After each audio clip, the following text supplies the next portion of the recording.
computer.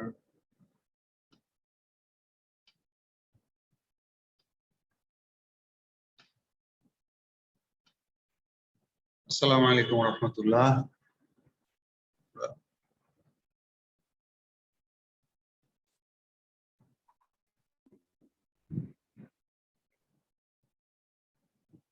ছেচল্লিশ জন এসছে এখন।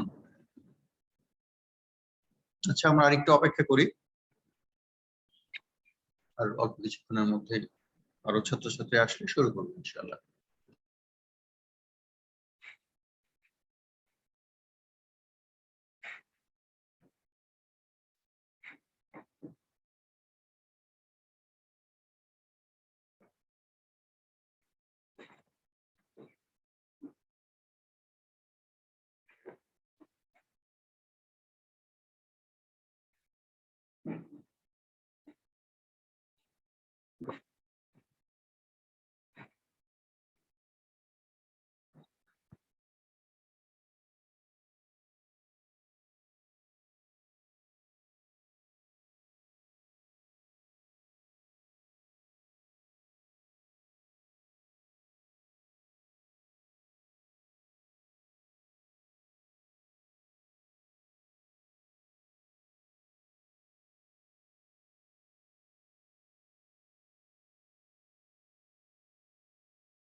আমরা শুরু করছি আজকের ক্লাস,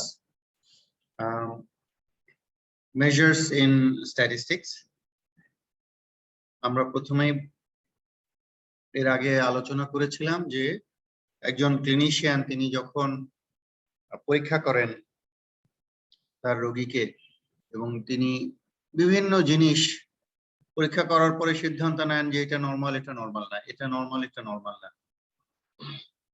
এবং প্রতিবারই তিনি যে হিসাবটা করছেন, এই হিসাবটা তিনি কোত্থেকে পাচ্ছেন, এটা একটা প্রশ্ন। যে তার মানে নিশ্চয়ই প্রত্যেকটা জিনিসেরই নর্মাল এবং অ্যাবনর্মালের একটা ক্যালকুলেশন আছে, এবং নর্মাল থেকে অ্যাবনর্মাল বলার জন্য একটা লেভেল আছে, একটা পয়েন্ট আছে, যে বিয়ন্ড দ্যাট পয়েন্ট উনি যে কোনো জিনিসকে অ্যাবনর্মাল বলছেন।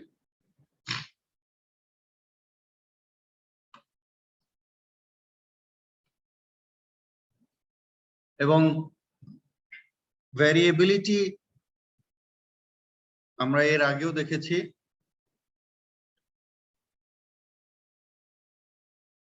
এর আগে এই আলোচনাটা করা হয়েছিল যে আমরা যদি ক্লাসে সকলের উচ্চতা নেই, দেখবো আমরা সবার উচ্চতা সমান না, কেউ উচ্চতা বড়, কেউ উচ্চতায় ছোট, মাঝারি, এরকম।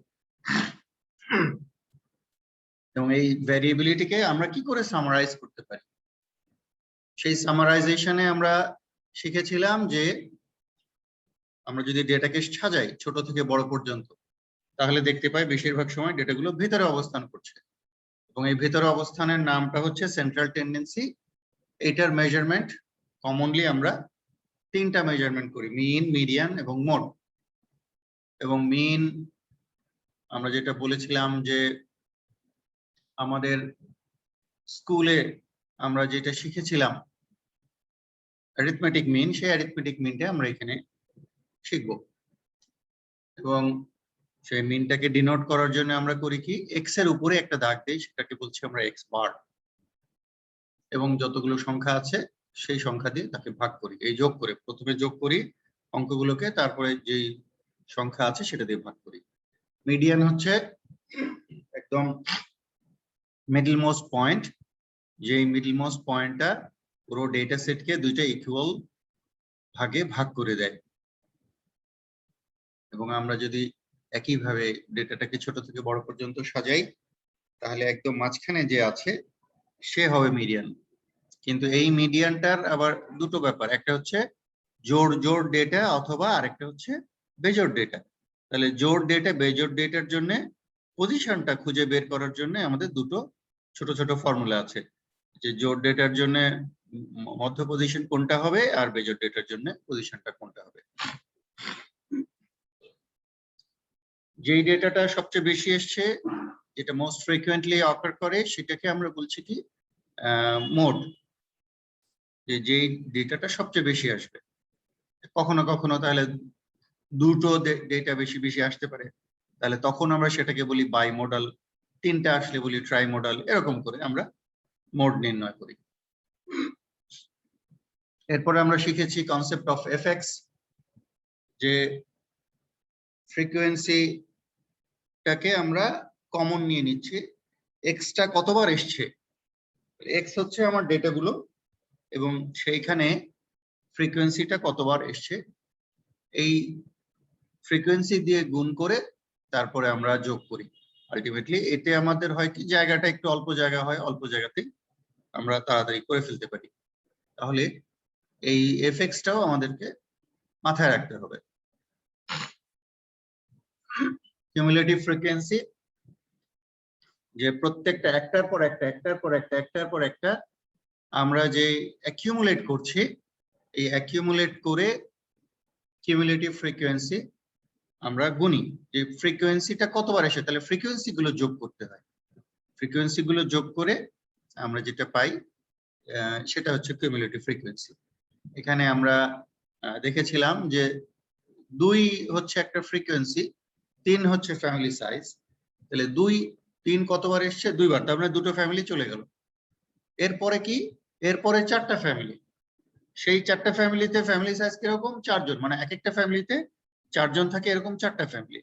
তাহলে এই 4টা আর এই 2টা, এটা আমরা যোগ করব, যোগ করে হচ্ছে 6, এভাবে আমরা এগোতে থাকবো। তাহলে মিন মিডিয়ান মোড আমরা একটু বুঝলাম। এরপরে আমরা আরেকটু শিখেছিলাম যে এই কিউমুলেটিভ ফ্রিকোয়েন্সির সুবিধাটা কি। অনেক কিছু সুবিধা আছে। আমরা একটা পার্টিকুলার সংখ্যা দিয়ে আমরা যদি বলি, তাহলেও আমরা বের করতে পারবো, মিডিয়ান বের করতে পারবো। কেউ যদি বলে যে ওকে 5টা পরিবারের সদস্য সংখ্যা, এরকম এরকম ফ্যামিলি আপ টু 5 এরকম কয়টা ফ্যামিলি আমার চলে যাবে, তাহলে 3 4 5 সবই আপ টু 5-এর মধ্যে পড়বে। তাহলে আপ টু 5 যদি কিউমুলেটিভ ফ্রিকোয়েন্সি আমার করা থাকে, আমি বলবো কি, দেখে যে 5-এর এগেইনস্টে 7, তার মানে আপ টু 5 সদস্য সংখ্যা এরকম ফ্যামিলি মোট আছে 7টা। তাহলে এটা একটা সুবিধা। আবার সেখান থেকে মিডিয়ানও নির্ণয় করতে পারি। আমরা বলেছিলাম যে 9 যদি হয় টোটাল স্যাম্পল সাইজ, 9-এর অর্ধেক আমরা একটা আরবিট্রারি গুণে নেব, মাথায় এনে নেব, হলো গিয়ে 4.5। তাহলে এই 4.5টা কোথায় পড়ে, এই 2-এর পরে 3 4 5 6, তাহলে 3 4 5 6, এই যে 6-এর ঘর, এই 6-এর ঘরেই কোথাও না কোথাও ওই 4.5টা আছে। তাহলে 6-এর ঘরের এগেইনস্টে সাইজ কি 4, তাহলে আমরা এইভাবে মিডিয়ান নির্ণয় করতে পারি। আমরা আরো কিছু মেজার শিখেছিলাম, 4 ভাগে ভাগ করা, 5 ভাগে ভাগ করা, 6 ভাগ 10 ভাগে ভাগ করা এবং 100 ভাগে ভাগ করা, এগুলোকে বলা হচ্ছে কোয়ান্টাইল। এবং কোয়ার্টাইল কি, যে 4 ভাগে ভাগ করছি, ডেসাইল 10 ভাগে ভাগ করছি, পার্সেন্টাইল 100 ভাগে ভাগ করছি। এবং এখানে একটা কমন আমরা জিনিস বুঝতে পেরেছিলাম, যে যখন আমরা বলছি যে Q2 মানে হচ্ছে মিডিয়ান, আবার Q2 যদি হয় সেটা হয় D5, আর পার্সেন্টাইলে করলে P50। এরকম করে আমরা এক একটা কমন পয়েন্ট নির্ধারণ করতে পারি, একটা 3টা ভিন্ন ভিন্ন মাপের। কোয়ার্টাইল ক্যালকুলেট করার জন্য ফর্মুলা দিয়ে দেওয়া হয়েছে, হয়তোবা একটা কোয়ার্টাইল দেওয়া মানে অঙ্ক করার জন্য তোমাদের অঙ্ক আসতে পারে। সুতরাং এইটা একটু মাথায় রাখতে হবে যে ফর্মুলাটা কি, আইডিয়াটা নিয়ে রাখলেই হলো। আমি যদি গ্রুপ করে দিই, গ্রুপ করে দিলে এভাবে কোয়ার্টাইলটা গ্রুপ ডেটা থেকে আমরা নেব। এখানে আমরা দেখিয়েছি যে একটা গ্রুপ ডেটার ভাগ আমরা যখন এরকম গ্রুপ করি তাহলে 45 থেকে 50 বা এভাবে আমরা গ্রুপ করে দেখেছি। টোটাল আমাদের এফএক্স এসছে যেটা, সেই এফএক্সটা হচ্ছে ওভারঅল যোগফল, এবং এই যোগফলকে আমরা ভাগ দেব 30 দিয়ে, তাহলে আমরা মিন পাবো। এইভাবে আবার আমরা যদি কোয়ার্টাইল নির্ণয় করতে চাই, কোয়ার্টাইল নির্ণয় করতে গেলেও একইভাবে আমাদেরকে এই ফর্মুলাটা বসিয়ে আমরা উত্তর বের করতে পারবো। আমরা কিছু প্র্যাকটিস করেছিলাম, এই প্র্যাকটিসে আমরা আর ডিটেইল যাচ্ছি না। আমরা এই প্র্যাকটিস করতে যে দেখেছি যে যদি খুব অনেক বেশি সংখ্যক ডেটা হয়, সে বেশি সংখ্যক ডেটা থাকলে আমরা অনেক জায়গা খাই, তাহলে আমরা কি করি, আমরা একই রকম ভাবে ওই যে গ্রুপ করে নেই, যেটাকে আমরা বলছি ক্লাস ইন্টারভ্যাল। একটা গ্রুপ করে নিয়ে নেওয়া হয়। ক্লাস ইন্টারভ্যালের ক্যারেক্টারিস্টিক্স কি, এরকম কতগুলো ক্যারেক্টারিস্টিক্স আছে এই ক্লাস ইন্টারভ্যালের, যে একটা ক্লিয়ারলি ডিফাইন্ড থাকবে, এক্সহস্টিভ হবে, মিউচুয়ালি এক্সক্লুসিভ হবে, নন ওভারল্যাপিং, ইকুয়াল উইডথ হবে, উইডথের এদিক ওদিক হবে না, নাম্বার অফ ক্লাস কয়টা হতে পারে সেটারও একটা সিদ্ধান্ত হবে, এবং কোনো গ্যাপ থাকবে না এক একটা গ্রুপের মধ্যে, এটাও মাথায় রাখতে হবে। এরপরে আমরা কিছু এক্সারসাইজ করে এই ক্লাস ইন্টারভ্যালটাকে করে দেখার চেষ্টা করেছি ছোট করে কেমন হয়। অনেক 1 থেকে 15 ছিল অনেক বড়, আমরা এটাকে 5টা ভাগে ভাগ করে ফেললাম। এরপরে আমরা আরো কিছু এক্সারসাইজ দিয়েছিলাম এবং কিভাবে করতে হবে বলেছিলাম। তোমাদেরও কিন্তু পরীক্ষা এরকম থাকবে, হয়তোবা এতগুলো ডেটা দিয়ে হয়তো বলা হবে যে তোমরা মিন, মিডিয়ান, মড নির্ণয় করো, এরকম আসতে পারে। আচ্ছা, এবং এটাকে আমরা ওই পুরো ডেটা সেটটাকে এভাবে ভাগ করে দেখিয়েছি। এবং এরকম গ্রুপ থাকলে মিডিয়ানও সেখান থেকে নির্ণয় করা যায়, এবং এরকম গ্রুপ থাকলে মোডও বের করা যায়, ফর্মুলাগুলো ফলো করলেই হলো। প্রত্যেকেরই মেরিট ডিমেরিট আছে। মিনের মেরিট হচ্ছে যে খুব সহজে ক্যালকুলেট করছে, কিন্তু মিন হচ্ছে এক্সট্রিম ভ্যালু দিয়ে এফেক্টেড হয়। মিডিয়ান একই রকম ইজি টু ক্যালকুলেট, এটা এক্সট্রিম ভ্যালু দিয়ে এফেক্টেড হচ্ছে না, কিন্তু সব অবজারভেশন আমরা নিচ্ছি না, আমরা শুধুমাত্র বলছি টোটাল কত আর শুধু মাঝখানেরটা খুঁজে বের করার চেষ্টা করছি। তারপরে মোড, যেটা আমরা বলছি যে শুধুমাত্র অল অবজারভেশন নয় না, এটা হলো সর্বোচ্চ কতজন, সর্বোচ্চ কয়টা, কোন অঙ্কটা এসছে সেটা দিয়ে আমরা কাজ করছি। এখানে আমরা ইয়েস প্লিজ স্যার, এক্সট্রিম ভ্যালুর বিষয়টা বুঝতে পারিনি। এক্সট্রিম ভ্যালু মানে হচ্ছে যে একদম ছোট আর একদম বড়, এক্সট্রিম, দুই এক্সট্রিমে আমি যখন ছোট থেকে বড় সাজালে একটা তো রেঞ্জ আসে না, একদম ছোট আর একদম বড়। এক্সট্রিম ভ্যালু মানে হচ্ছে যে একদম ছোট ভ্যালুটা কি, একদম বড় ভ্যালুটা কি, সে এফেক্ট করতে পারে মিনকে। এবার ক্লিয়ারলি বোঝা গেল নাকি না এখনো অপরিষ্কার? জি স্যার, বুঝতে পারছি। ওকে, ঠিক আছে। আমরা এরপরে দেখেছি যে মিন দিয়ে তো কথা বললে ভালো, এরপরে আমরা মিন দিয়ে একটা বর্ণনা করার চেষ্টা করেছি, এবং আমরা দেখেছি যে তিনটা ডেটা সেটেরই মিন হচ্ছে 62, কিন্তু তিনটা ডেটা সেট এক না। আমরা যখন এটাকে আরো বিশ্লেষণ করতে গেলে দেখবো যে এটা যদি পরীক্ষার খাতা হয় তাহলে সবাই পাস করেনি, সবাই ফার্স্ট ডিভিশন পায়নি, কিন্তু গড়ে সবাই একই রকম স্কোর, সবার গড় স্কোর এক, তাহলে গড়ে একটা সমস্যা আছে গড় দিয়ে কাজ করতে গেলে। সেই কারণে তখন বৈজ্ঞানিকরা চিন্তা করলেন যে তার মানে শুধু গড় দিয়ে ব্যাখ্যা করলে হচ্ছে না, যারা দূরে দূরে যাচ্ছে তারাও আমাকে ডিস্টার্ব করছে। এই যে এক্সট্রিম ভ্যালু, এই যে এখানেই দেখো উদাহরণটা আমরা পেয়ে গেলাম, 37 100 এটা এক্সট্রিম ভ্যালু, 62 62 60 64 এটা এগুলো হচ্ছে এক্সট্রিম ভ্যালু, মানে দূরের ভ্যালু দুটো কি কি। দূরের ভ্যালু গুলো সে করে কি মিনকে ডিস্টার্ব করে। তাহলে আমরা এই যে যারা দূরে দূরে যাচ্ছে সেই দূরে দূরেও লেখাপড়া তাহলে করতে হবে। যারা সেন্টারে আছে সেটা তো মেজার্স অফ সেন্ট্রাল টেন্ডেন্সি, যারা দূরে দূরে আছে এটা হচ্ছে মেজার্স অফ ডিসপারশন।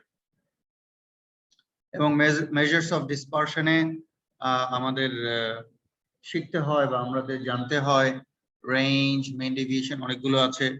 আমরা জাস্ট এখানে নামগুলো শুধু জানলাম, কিন্তু আমরা শিখবো সবগুলো না, কয়েকটা। রেঞ্জ কোনটা, যে সবচেয়ে ছোট এবং সবচেয়ে বড়।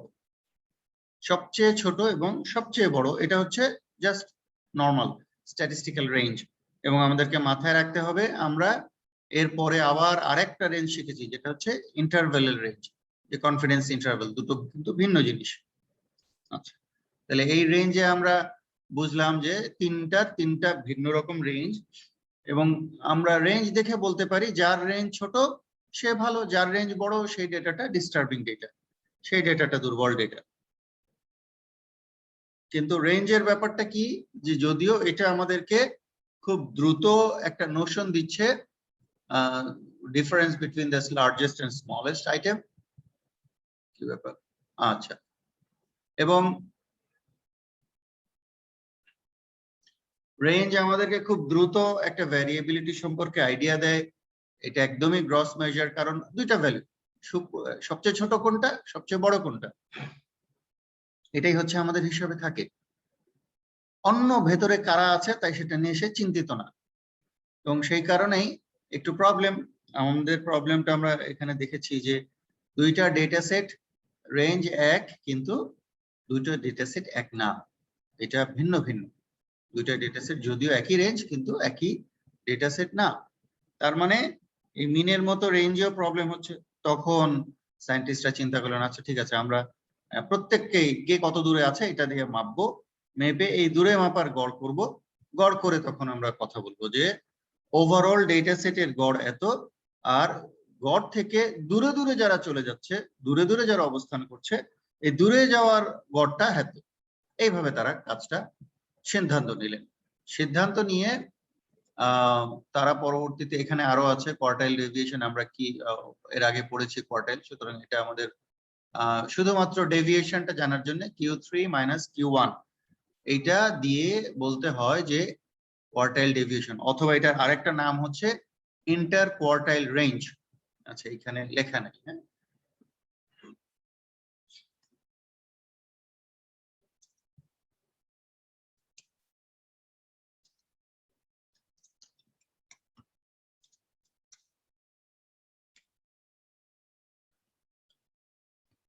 এটাকে বলা হচ্ছে যে ইন্টার কোয়ার্টাইল রেঞ্জ বলা হয়। ফার্স্ট কোয়ার্টাইল থার্ড কোয়ার্টাইলের মধ্যে দূরত্বটাকে আমরা মাপছি। আচ্ছা, এরপরে হলো কি যে মিন ডেভিয়েশন। মিন ডেভিয়েশন আমরা মাপতে যাই কিভাবে, যে ডেভিয়েশন ফ্রম দ্য মিন, আমরা যেটা বললাম যে প্রত্যেকে যেহেতু দূরে সরে যাচ্ছে, সে প্রত্যেকে দূরে সরে যাওয়ার গড়টা কত, এবং করতে যে আমরা দেখলাম যে শূন্য হয়ে যায় যোগফল, কারণ মিনের ছোট ভ্যালু আছে, মিনের বড় ভ্যালু আছে, এরা দুজন কি করছে নিজেদেরকে নিউট্রাল করে দিচ্ছে, জিরো হয়ে যাচ্ছে। এখান থেকে আমরা মুক্তি পাওয়ার জন্য বললাম ঠিক আছে, দূরে তো যাচ্ছেই, সুতরাং আমরা এই যে মাইনাস প্লাসে যে ইগনোর করি, তাহলে যেহেতু মাইনাস আর প্লাস মিলে শূন্য হয়ে যাচ্ছে, তাহলে এই চিহ্নগুলোকে ইগনোর করে কথা বলি। কথা বলতে যে তারা দেখলেন যে কথা বলা যাচ্ছে ঠিকই, বাট অরিজিনালি ইগনোরড হচ্ছে মাইনাস, প্লাস ইগনোরড হচ্ছে না, কারণ অলওয়েজ আমরা প্লাসের জন্য কোনো কিছু ব্যবহার করি না। সো এইখান থেকে আমরা আবার বাঁচার উপায় কি, এখান থেকে আমাদের বাঁচার উপায় আমরা বের করলাম যে আমরা স্কোয়ার করে নিলাম। আমরা স্কোয়ার করে নিয়ে এটা বোঝার চেষ্টা করছি, এবং স্কোয়ার করে নিয়ে তারপরে যখন আমি সেটার গড় করছি, এই গড়ের নাম দিলাম ভ্যারিয়েন্স। এই গড়ের নাম দিলাম ভ্যারিয়েন্স, কি যে square deviation of the individual values from their arithmetic means. এবং এটাকে যোগ করে নিয়ে আমরা শিখলাম যে আমরা এই যে জিরো হয়ে যাচ্ছিল প্লাস মাইনাস এখন ওইটাকে স্কোয়ার করে দিলে জিরোর আর বিপদটা থাকছে না। যোগফল হচ্ছে 20 কে গড় করলে যেটা আসছে সেটাকে আমরা বলছি যে এই অঙ্কটা হলো ভ্যারিয়েন্স। কিন্তু আমাদের তো মূল যে ডেটা এটা তো স্কোয়ার্ড অবস্থায় ছিল না, তাহলে স্কোয়ার্ড অবস্থায় না থাকলে আমাদেরকে কি করতে হবে, এটাকে স্কোয়ার করতে হবে। যখনই 2 এর স্কোয়ার করব তখন আমরা প্লাস মাইনাস লিখতে হয়। এই প্লাস মাইনাস লিখলে তাহলে আমাদের আমরা বুঝতে পারছি যে এর নিচেও কিছু ডেটা আছে, ছোট ডেটা এবং বড় ডেটা আছে, তাহলে কিছু যোগ করতে হবে, কিছু বিয়োগ করতে হবে। দূরে যাওয়ার গড় তাহলে দুদিকেই গড় পড়তায় ছোট দিকেও এতটুকু যায়, বড় দিকেও এতটুকু যায়, এইভাবে সে ঘোরাঘুরি করে। এই সিদ্ধান্তটা আমরা নিতে পারলাম এবং সেইটাকে বলা হলো স্ট্যান্ডার্ড ডেভিয়েশন আমরা যখন গড় করছি। এবং এখানে আমরা দুটো জিনিস বলেছি যে যদি স্মল স্যাম্পল সাইজ হয় তাহলে n-1, আদারওয়াইজ যদি এটাকে পপুলেশন সাইজের মতো করে বলি বা লার্জ স্যাম্পল সাইজ যেটা প্রায় পপুলেশনের সমান ইনফরমেশন দিতে পারে তখন আর n-1 করি না। তবে আমরা সব সময় এখন থেকে চেষ্টা করব যে কোনো স্যাম্পল আমরা যখন স্ট্যান্ডার্ড ডেভিয়েশন করব যে কোনো স্যাম্পলই আলটিমেটলি n-1 দিয়েই আমরা অঙ্ক করব। আমরা n-1 এর ব্যাখ্যাটা পড়েছি এবং ডিগ্রিজ অফ ফ্রিডমটাকেও বোঝার চেষ্টা করেছিলাম। এখানে আমাদের শুধু এটুকু বুঝতে হবে যে x - x বার এটার একটা নাম আছে সাম অফ স্কয়ার। এই x - x বার এর বদলে আমরা আরেকটা ফর্মুলা ব্যবহার করতে পারি কি, যে sum of x square minus sum of x whole square divided by n। এটা হচ্ছে গিয়ে x - x বার এর alternative. Coefficient of variation standard deviation সে কি করছে, সে মোটামুটি অ্যাডিকুয়েটলি রিফ্লেক্ট করতে পারছে একটা ডেটা সেটের ভ্যারিয়েবিলিটি সম্পর্কে। একটা সিঙ্গেল সেট বুঝতে পারি, অথবা যদি মিন কমন হয় তাহলেও বুঝতে পারি যে মিন কমন স্ট্যান্ডার্ড ডেভিয়েশন বড় ছোট, যেটা বড় তাহলে সেটা খারাপ। কিন্তু যদি মিন ভিন্ন আসে তাহলে আমাদের কি করতে হয়, তাহলে আমাদেরকে আমরা বলেছিলাম যে লসাগু করতে হবে। লসাগু করে আমরা এখানে শিখব। তাহলে অ্যাপারেন্টলি যদিও মনে হচ্ছে যে 4টা বড় আর 3টা ছোট, তাহলে 4 বড় 3 ছোট অ্যাপারেন্টলি, বাট অ্যাকচুয়ালি আমরা যখন কোএফিশিয়েন্ট দেখব, পার্সেন্টেজ ভেরিয়েশন দেখব, দেখা যাচ্ছে যে 3টাই আলটিমেটলি তার পার্সেন্ট ভেরিয়েশন বেশি। যার পার্সেন্ট ভেরিয়েশন বেশি সে হচ্ছে গিয়ে তাহলে দুর্বল। তাহলে 4 আলটিমেটলি দুর্বল না, এই দুইটা সেটের মধ্যে প্রথম গ্রুপটা বরঞ্চ ভালো করেছে তাদের রেজাল্ট। আদার মেজার্স আমরা তো এটা করেছি, এটা তাহলে আরেকবার ডাবল চলে এসছে নাকি? হ্যাঁ, এটা ডাবল চলে এসছে। ওকে সরি, তাহলে এটা আমি এটা ঠিক করে দেব। আচ্ছা, এরপরে আমাদের নরমাল ডিস্ট্রিবিউশন তার চেহারা বর্ণনা করেছি আমরা, যে নরমাল ডিস্ট্রিবিউশন দেখতে কেমন, এবং নরমাল ডিস্ট্রিবিউশন হলে মিন থেকে 2 স্ট্যান্ডার্ড ডেভিয়েশন 1 স্ট্যান্ডার্ড ডেভিয়েশন কম বেশি করলে অ্যারাউন্ড 68% ডেটা কভারড হচ্ছে। 2 স্ট্যান্ডার্ড ডেভিয়েশন যোগ বিয়োগ করলে 95%, 3 স্ট্যান্ডার্ড ডেভিয়েশন যোগ বিয়োগ করলে 99%, এরকম করে আমরা পেয়েছি। এরপরে আমরা শিখেছি কি যে স্কিউনেস কাকে বলে, ডেটা স্কিউ কেন হয় বা কিভাবে হয়, উদাহরণ দেওয়ার চেষ্টা করেছি। এবং এই স্কিউ হলে আমাদের জন্য সমস্যাটা কি এটাও আমরা বুঝতে চেষ্টা করেছি, যে যদি স্কিউটা ডান দিকে হয় তাহলে সে কি করবে, সে মিনকে টেনে বড় করবে, অ্যাপারেন্টলি মিন বড় দেখাবে। হ্যাঁ, একটা অস্বাভাবিক মিন, বড় মিন শো করবে। একইভাবে নেগেটিভ স্কিউনেস যদি হয় তাহলে সে মিনটাকে টেনে ছোট করবে, মিনটাকে অস্বাভাবিকভাবে ছোট করে দেখানো হবে। তাহলে দুটো প্রবলেম। এবং এইখানে এই ডেটা নরমাল হলে মিন মিডিয়ান মোড কেমন থাকে, পজিটিভ স্কিউ হলে মিন মিডিয়ান মোড কেমন থাকে, নেগেটিভ স্কিউ হলে মিন মিডিয়ান মোড কেমন থাকে, এটা খুব ভালো মতো মাথায় রাখতে হবে। পরীক্ষার হলে কিন্তু এই প্রশ্ন আসতে পারে। এখানে আমরা এইটুকু পড়েছি। এরপরে আমরা গিয়েছিলাম স্যাম্পলিং এবং প্রবাবিলিটি ডিস্ট্রিবিউশনে। আমরা বলেছি যে স্যাম্পলিং আমরা করি, কারণটা হচ্ছে যে আমাদের তো ডেটা কালেকশন করতে হবে, তাহলে আমাদের ওইটা একটা স্যাম্পল হয়ে যাবে। আর স্যাম্পলটাকে কেমন করে কালেক্ট করব সেই পদ্ধতির নামই হচ্ছে sampling.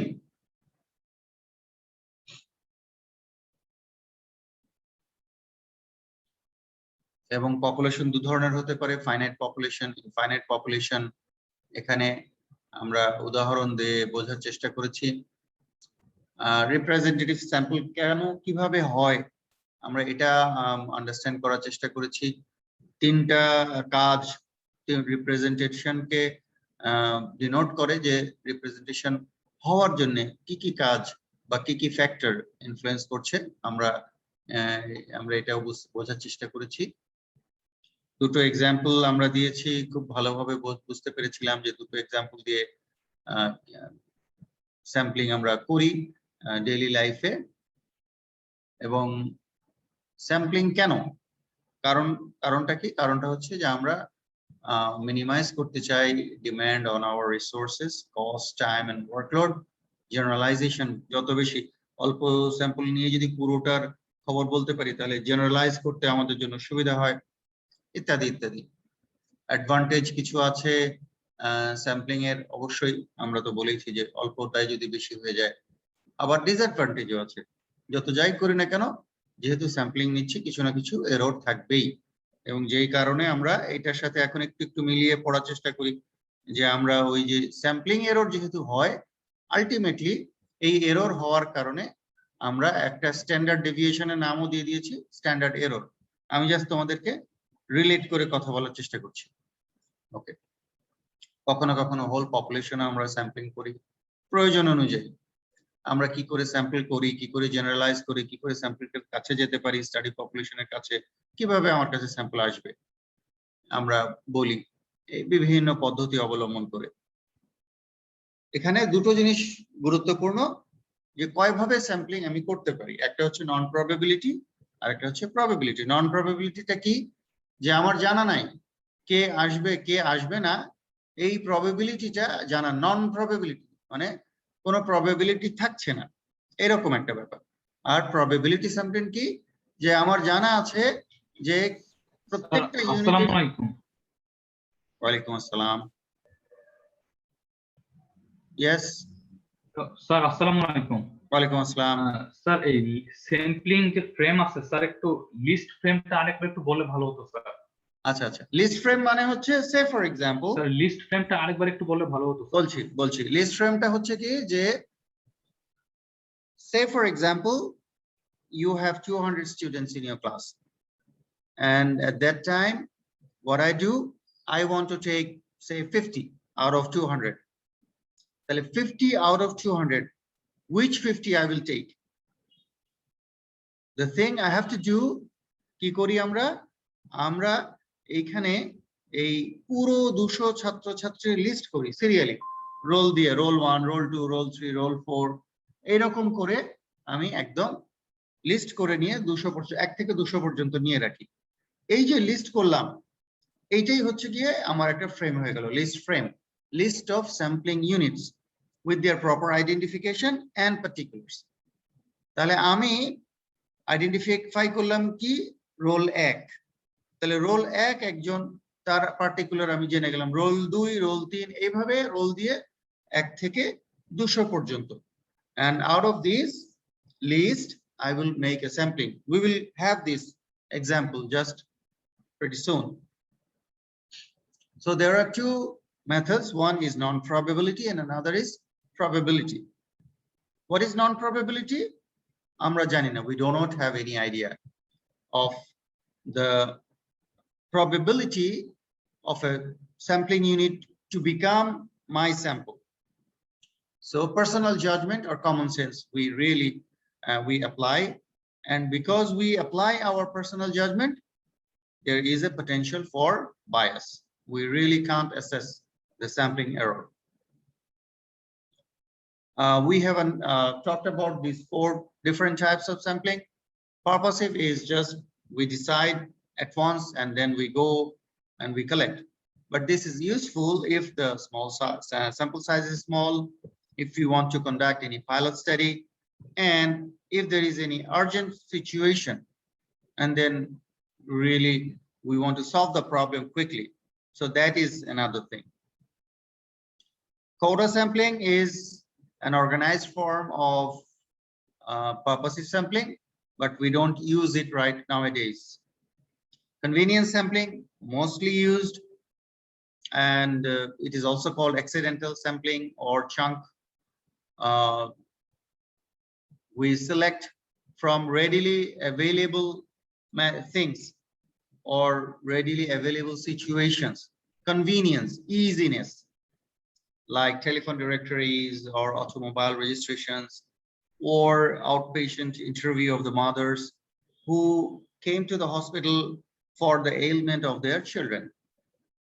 Though we don't know, but this is a good way of getting information. Snowball sampling, we have discussed that there are some special situations where we really cannot go at once or readily to my sample, to my target population. Then we try to find out at least the first target sample, and then from that target sample, because they have their peers, and we try to collect information from those peers by requesting the target sample. Why is it called snowball? Because it works as snowball. The characteristics is like a snowball. Okay, gradually it becomes bigger and bigger and bigger, catching the similar types of things.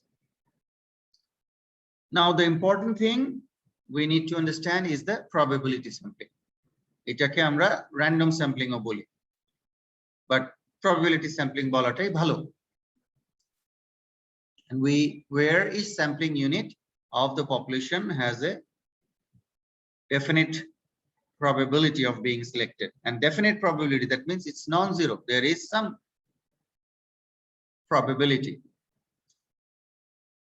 Different types of sampling আমরা পড়েছি অথবা জেনেছি. Probability sampling, common is the simple random sampling, and simple random sampling we can do, or we usually do most of the cases, commonly if the population is small, if the population is homogeneously distributed. And here the sampling frame is prerequisite. Sampling frame is prerequisite, and we use it in the experimental medicine.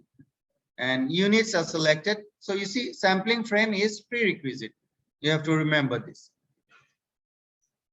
We can do it from a lottery, and this is called the sampling frame. This is a sampling frame, and from this frame we just check 1, 2, just we are doing lottery, and then we are selecting from this sampling frame. So sampling frame is a prerequisite for this type of sampling. We just do a lottery, and then a name comes, and then we select in our sample. We can do it from the random number also. Random number is a number generated by the scientists, and this is the probability figures, probability numbers, that if we toss, if we do a random lottery, what are the probability that the numbers can come randomly. And then by doing this probability calculations, they made a random table, and from this random table we can also select our sample. Taking our own example, say for example, if it is 200 students and we want to take 50, so how many digits we will have to consider here? 3 digits.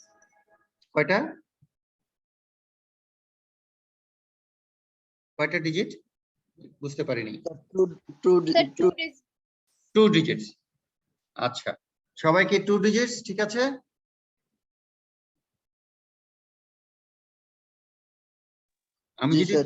আমি যদি 2 digit নেই, 3 digit. পপুলেশনটা কত বলছেন আরেকবার একটু বলবেন? আমরা পুরো ছাত্রছাত্রী যে কয়জন আছে 200 জন, তাহলে 3 ডিজিট নেব। 3 digit. Yes, that is the correct answer.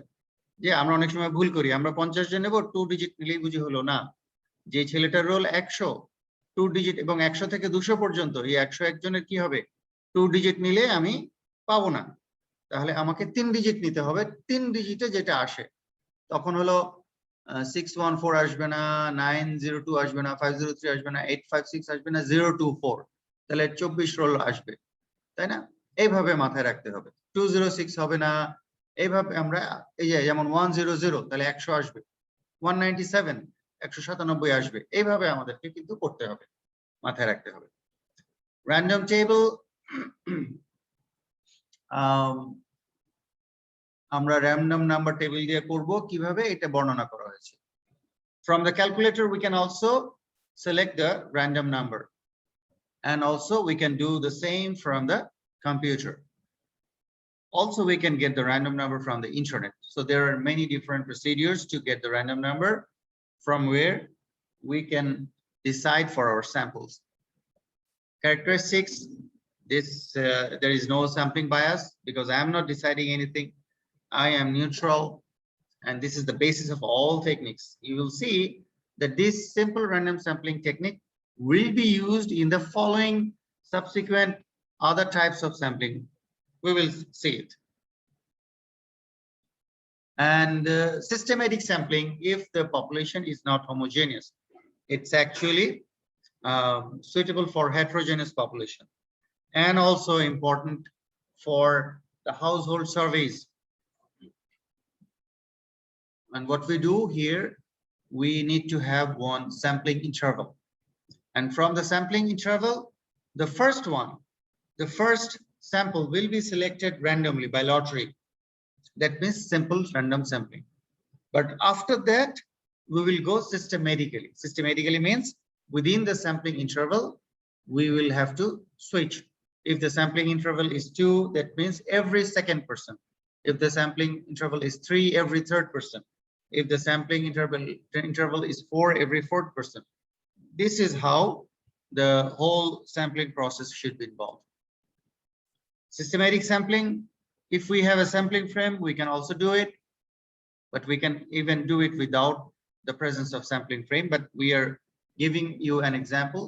So 8 is my first number by lottery, but then 28 is a second. So this 28 did not come through lottery. It came through sampling interval. That is the systematic sampling. And from this, we can understand the interval is 20. So the next should be 28 plus 20, 48. This is how we select our sample. This is easy to select. And sampling is possible even if the frame is not there. Disadvantage, precision is difficult sometimes, but still, I mean, it is a good way of collecting a sample. There is an exercise, and then we have learned about the stratified sampling if the population is more heterogeneous, but I want to make it more homogeneous. Then we go with the strata. That means we have to know something beforehand. Say, for example, we want to collect, know about the malaria disease. And we say, for example, divide the country into 3 parts. One is highly prevalent malaria zone. Another is moderately prevalent. Another is very low, or even absent, like this. So how do I take a sample? If I take sample with equal proportion, equal numbers, it will be wrong. Say, for example, 50 from each area, then 50 from highly prevalent zone, and 50-50 from low or medium prevalent zone. So in this case, we might not get the exact picture. Then what shall we have to do? We have to take more people from the high prevalent zone, then medium number of people from the medium prevalent, and very low number of people from the low prevalent zone. This is how the data will represent the population more precisely. So this is very important when we divide the group or whole population into some strata. We have already shown here according to the strata of age group. So this is the strata of age group. And there was a exercise, and you did the exercise pretty well. And the stratified sampling, I think this is the kind of, you can tell that stratified sampling is more representative compared to other sampling options. Multi-stage sampling, and you see everywhere we select with simple random sampling. Now multi-stage sampling, here also we have to select through simple random sampling, but the stage is which is already within the system. Like we have country, this is from where we start, stage 0, but then which division?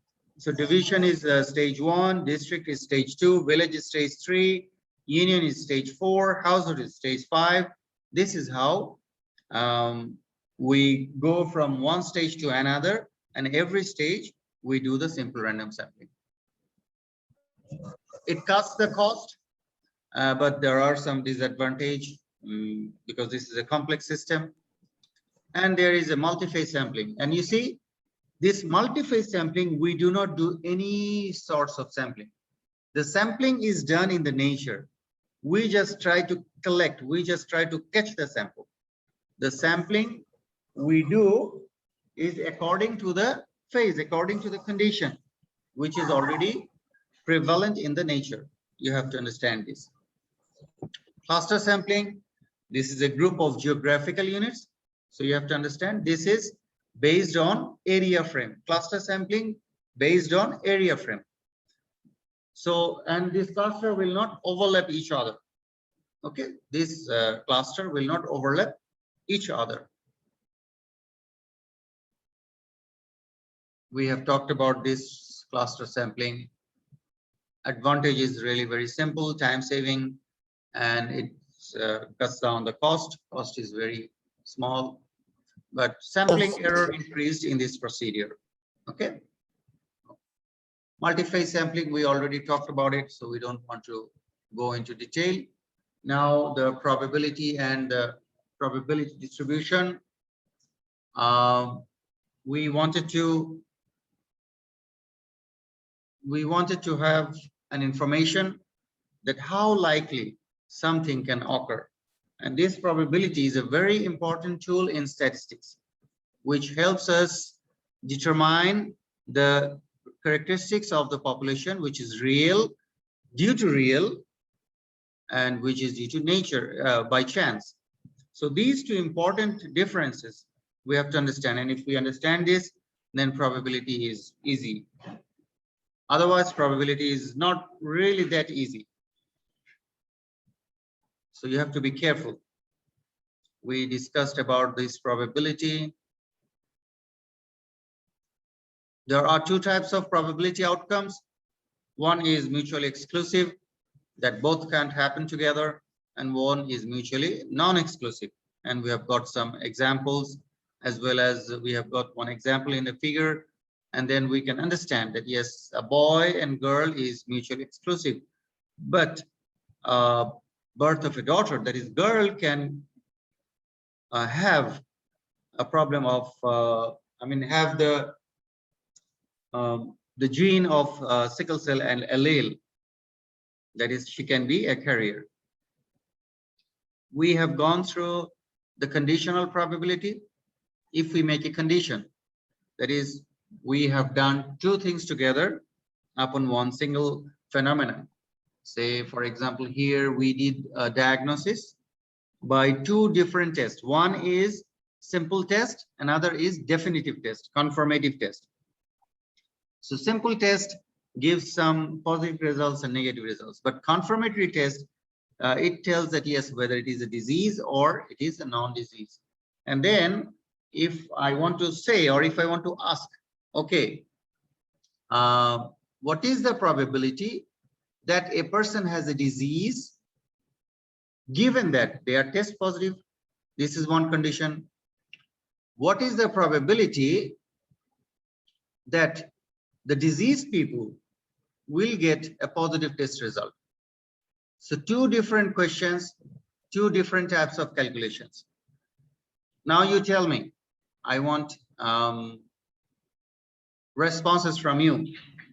What will be the answer? If I say, what is the probability that a person has a disease given that they are test positive? Shall I calculate horizontally or vertically? Sir, Vertically. Vertically. Vertically. Sir, horizontally হবে। Horizontally. Horizontally হবে sir. Horizontally. Horizontally is the correct answer. কি হবে? Horizontally is the correct answer. প্রশ্নটা কি? What is the probability that a person has a disease given that মানে আমি এখন শর্ত দিচ্ছি, given that they are test positive, তার মানে Sir, যারা 30 টেস্ট পজিটিভ তাদের মধ্যে ডিজিজ পজিটিভ হওয়ার সম্ভাবনা কতটুকু? যারা টেস্ট পজিটিভ এসছে তাদের মধ্যে ডিজিজ হওয়ার সম্ভাবনা কতটুকু? তাহলে টেস্ট পজিটিভের মধ্যে ডিজিজ পজিটিভ, তাহলে টেস্ট পজিটিভ নিচে যাবে, ডিজিজ পজিটিভ উপরে যাবে, তাহলে টেস্ট পজিটিভ যদি নিচে যায় তাহলে all test positive. So you have to understand, we will have to go horizontally. And now again another question. What is the probability that the disease population will get a positive test result? Vertical. That's vertically. This is vertical, yes. So depending on the situation, yes, depending on the question, you have to answer. So পরীক্ষা কিন্তু এরকম আসবে, তোমরা যেন ভুল না করো, যেহেতু পরীক্ষা এরকম আসবে, ভুল করা চলবে না। অলরাইট, তাহলে কন্ডিশনাল প্রবাবিলিটির ডেফিনিশন আমরা শিখলাম, আমরা বুঝলাম যে when two simultaneous applications are connected to each other, then we try to understand by giving condition of one occurrence depending on the occurrence of another. The rules of probability, additional rule, 2 types, and multiplication rule, 2 types. So এই 4টা type থেকে তোমাদের হয়তো কোনো প্রশ্ন আসতে পারে, একটা বা দুটো প্রশ্ন, সুতরাং এই রুলগুলো মাথায় রাখতে হবে।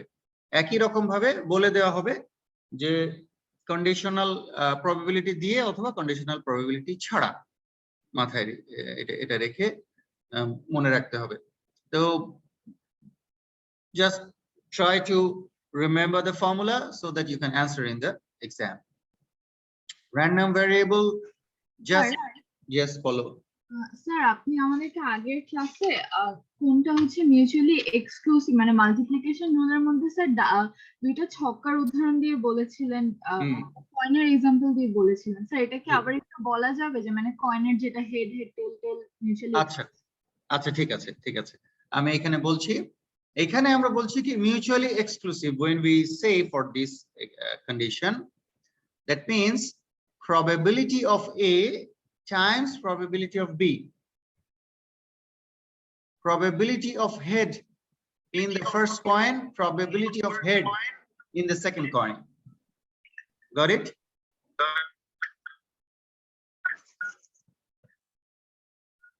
প্রথম condition, multiplication rule, probability of head in coin A, probability of head in coin B. This is mutually exclusive. কি আমরা এখানে বলছি যে প্রত্যেকটা ইন্ডিভিজুয়াল কয়েন, আমি যখন দুটো কয়েন একসাথেই মারছি, দুটো কয়েনে একই সাথে হেড হওয়ার সম্ভাবনা কতটুকু, অথবা একটা কয়েনে হেড একটা কয়েনে টেল হওয়ার সম্ভাবনা কতটুকু, এরকম করে যদি আমি বলি, শুধু এইটুকু।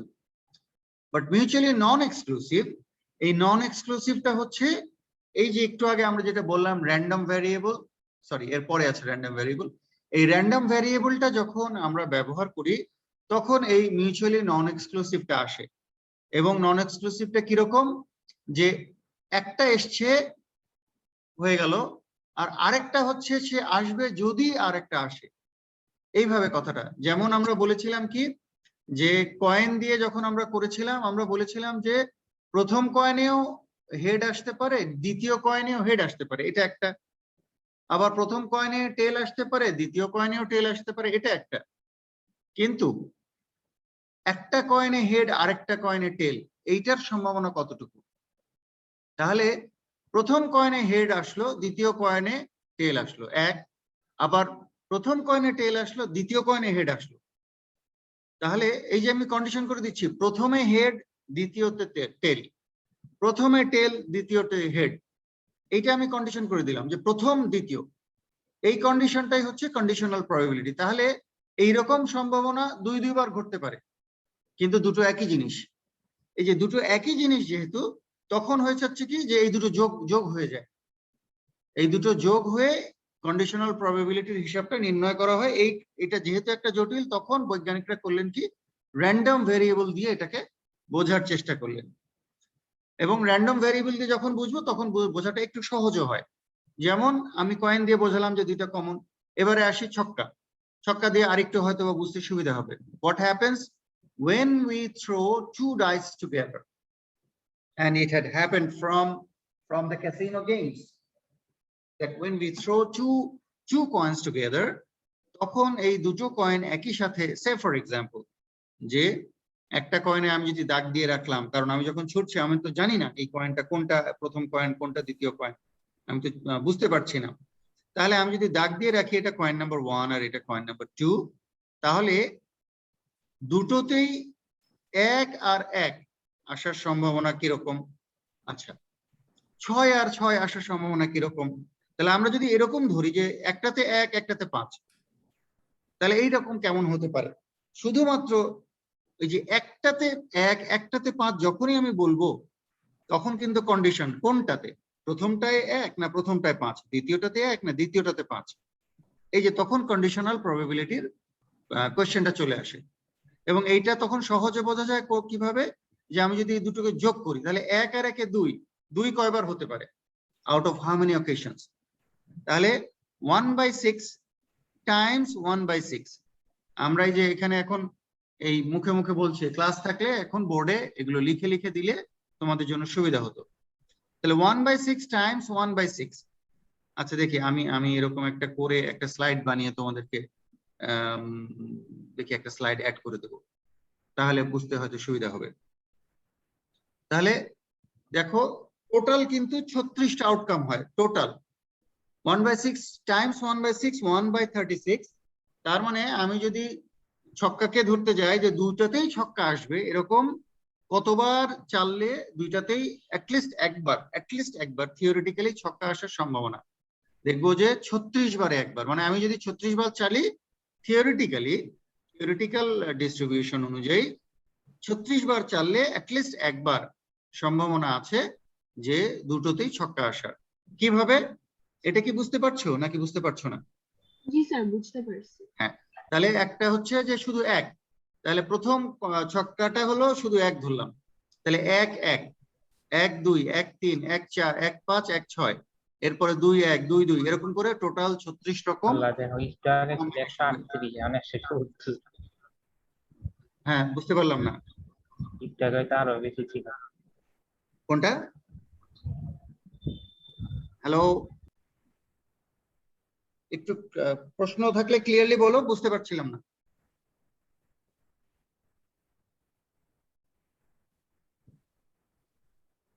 আচ্ছা যাই হোক, আমরা এই টোটাল বুঝতে পারছি যে এরকম 36টা কম্বিনেশন হতে পারে। এখন 36টা কম্বিনেশন আমরা যখন কমনলি ছেড়ে দিলে কোন কম্বিনেশনটা বেশিরভাগ আসার সম্ভাবনা?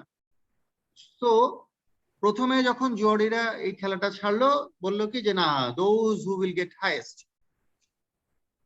দে will get the highest amount of money.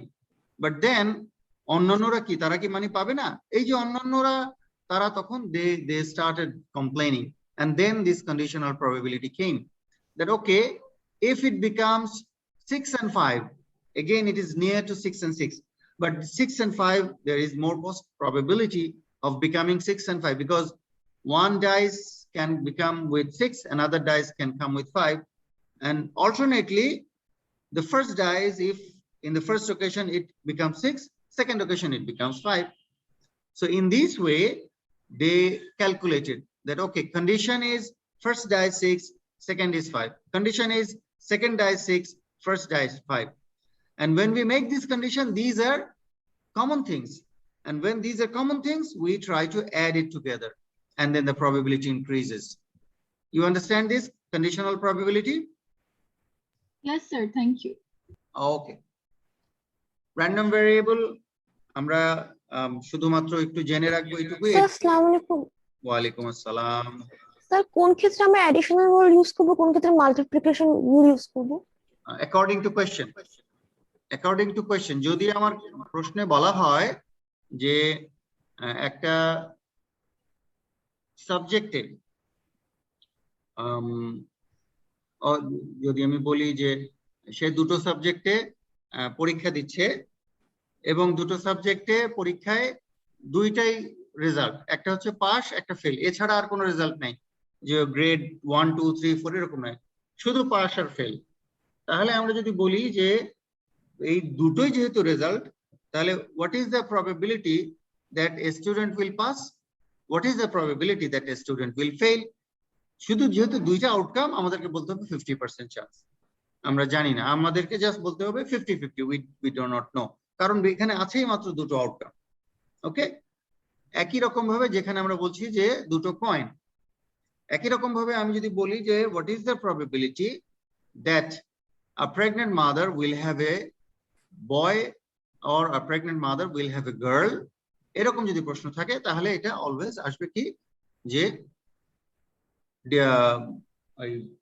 probability of addition রুলে, যে ওকে তাহলে বয়ের জন্য 50%, গার্লের জন্য 50%, দুটো মিলে 100%। এবং তোমরা প্রশ্নটা এভাবেই আসবে, আইদার এইটা অথবা ওইটা।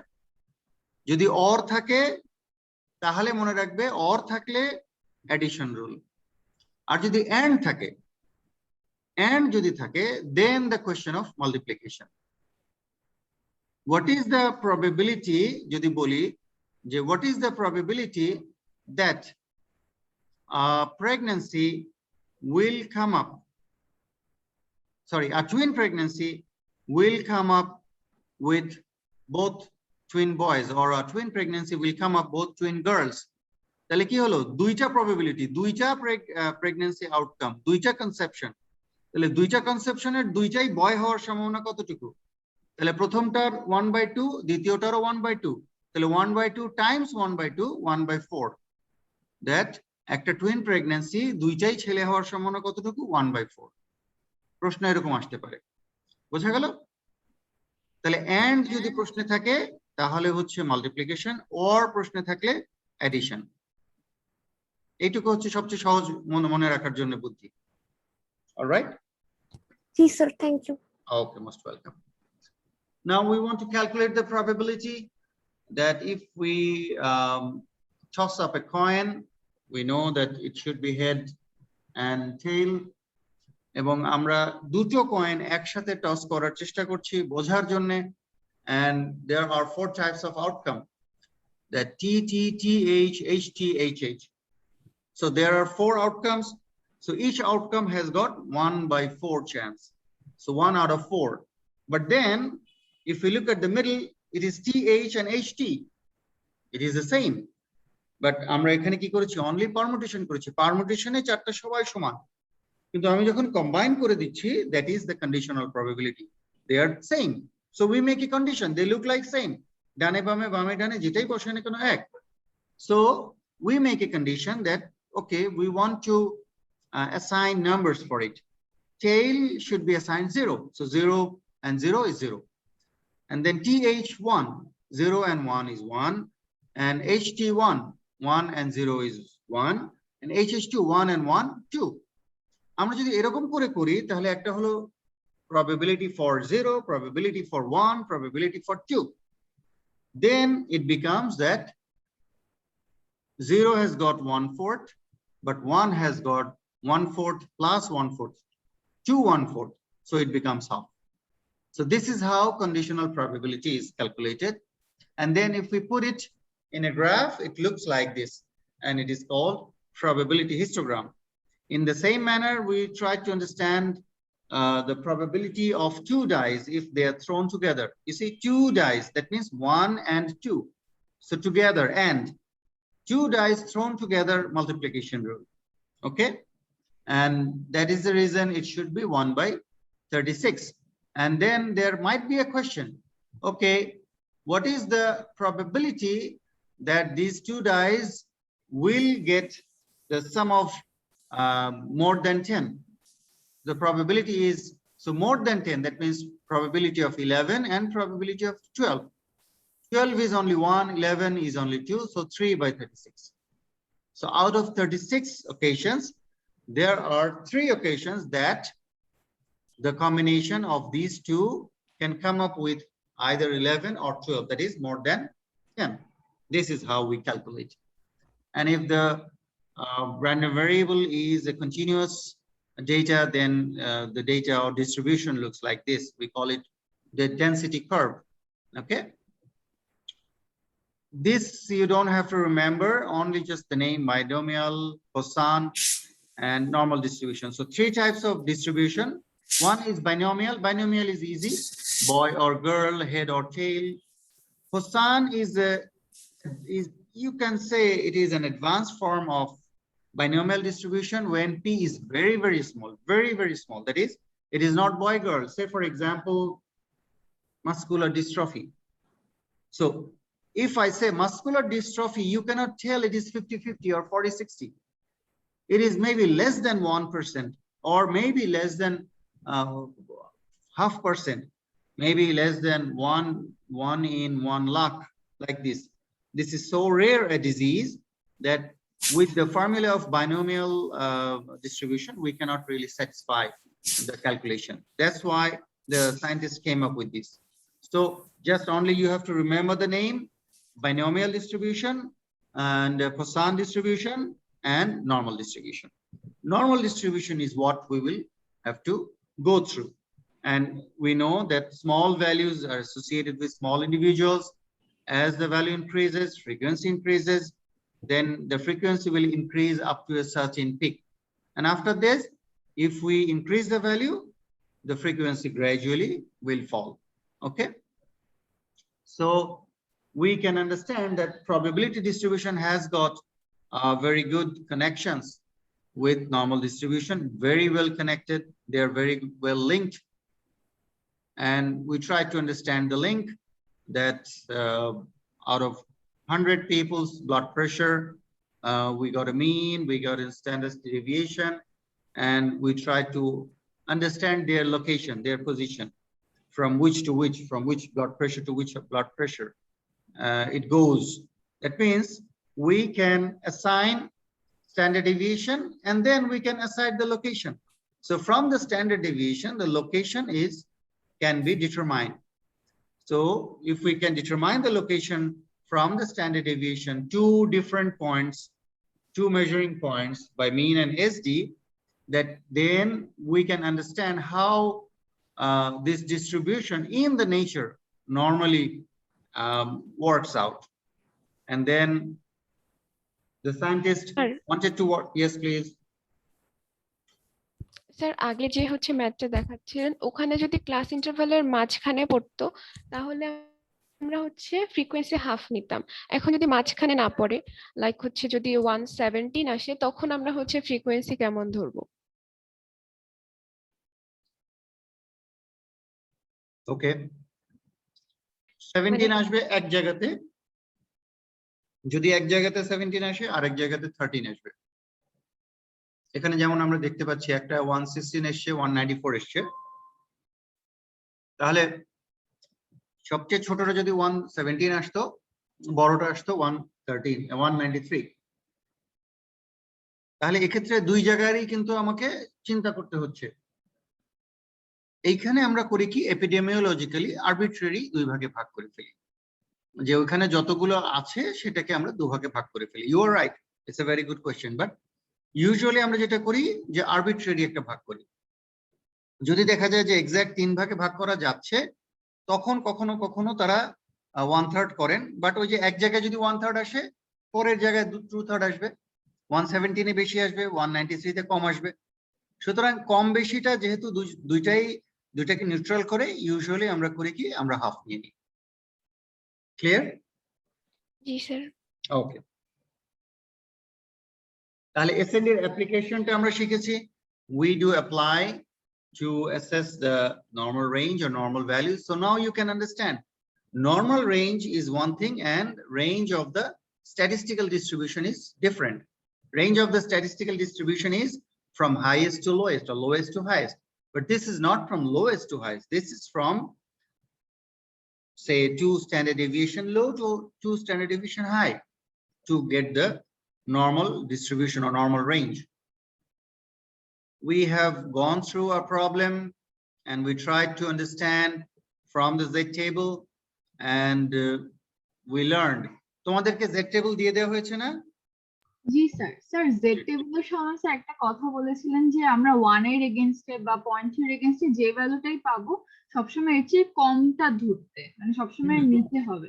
স্যার সেটা Right. কেন স্যার, সেটা কি আবার একটু বলা যাবে? Yes.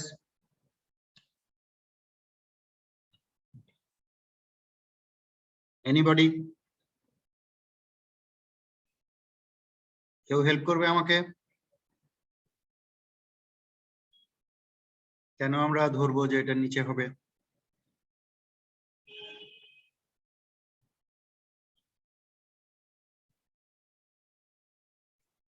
Nobody?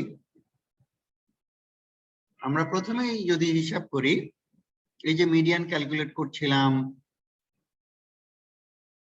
মিডিয়ান ক্যালকুলেশনে আমরা যখন কিউমুলেটিভ ফ্রিকোয়েন্সি দেখছিলাম, ওখানে আমরা প্রশ্ন করেছিলাম কি, যেমন আমরা যদি বলি যে কোন বাড়িতে আমরা গেলাম, দেখলাম যে 3টা হাউস হোল্ড মেম্বার, তার মানে কি বাবা মা এবং 1 সন্তান। তাহলে কোন বাড়িতে আছে 4টা, বাবা মা 2 সন্তান, কোন বাড়িতে আছে 5টা, বাবা মা 3 সন্তান, অথবা বাবা মার সাথে আরো একজন, কোন বাড়িতে আছে 6 জন। এই বাবা মা তার 2 সন্তান, আবার এই বাবা মায়ের বাবা মা মানে দাদা দাদি, এরকম হতে পারে। তাহলে এরকম 2 3 4 5 6 7 8 9 10 এরকম করে ফ্যামিলির সংখ্যা আসতে পারে। আমি যদি বলি যে ওকে আপ টু 5টা ফ্যামিলি মেম্বার আছে, এরকম কয়টা ফ্যামিলি আমি পাবো? তাহলে আমার গুণ যোগ করতে হবে কোত্থেকে? নিচের থেকে না? কাদের 2টো, কাদের 3টে, কাদের 4টা, কাদের 5টা। আলটিমেটলি আমি যে রেজাল্টটা দেব, আমার যখন রেজাল্টটা বের হবে, এরা কোথায়? এই 5-এর নিচে অবস্থান করছে না? জি স্যার। বোঝা গেল? জি সুতরাং আমরা যখনই কোনো ক্যালকুলেট করে একটা পয়েন্টে এসে দাঁড়াবো, আমাদের এক্সপ্রেশনটা হচ্ছে সবাই এর নিচেই থাকবে। আর যদি উপরে হয়, উপরে আলাদা প্রশ্ন করে দেওয়া হবে যে এর উপরে কতজন, ওটা হচ্ছে ট্রিক। তাহলে আমরা ওই টোটাল 100% থেকে নিচের অংশটুকু বাদ দিলে উপরেরটা পাবো। বোঝা গেল? Yes sir, thank you. Okay, আচ্ছা এবারে আমরা আসি স্যাম্পলিং ডিস্ট্রিবিউশন। আমরা কি চালিয়ে যাব নাকি একটু গ্যাপ দেব? কি মনে করছো?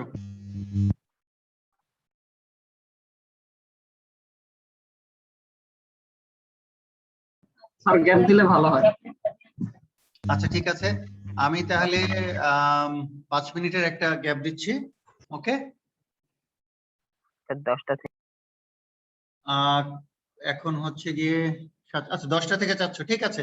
তাহলে আমরা 10টার সময় শুরু করব, হ্যাঁ? ততক্ষণ পর্যন্ত আমরা একটা ব্রেক নিচ্ছি, কিন্তু 10টাতেই শুরু করে দেবো ইনশাআল্লাহ। ওকে, তাহলে আমরা 10 মিনিটের গ্যাপে গেলাম।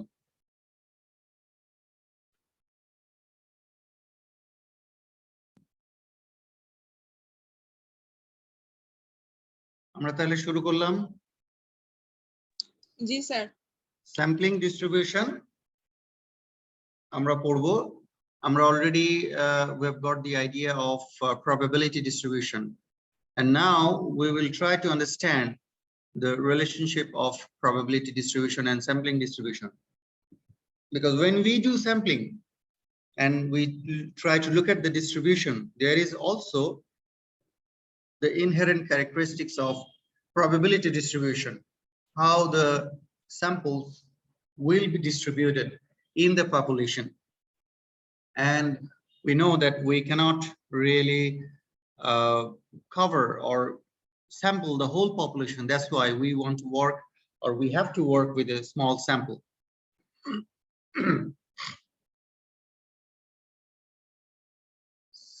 Sorry.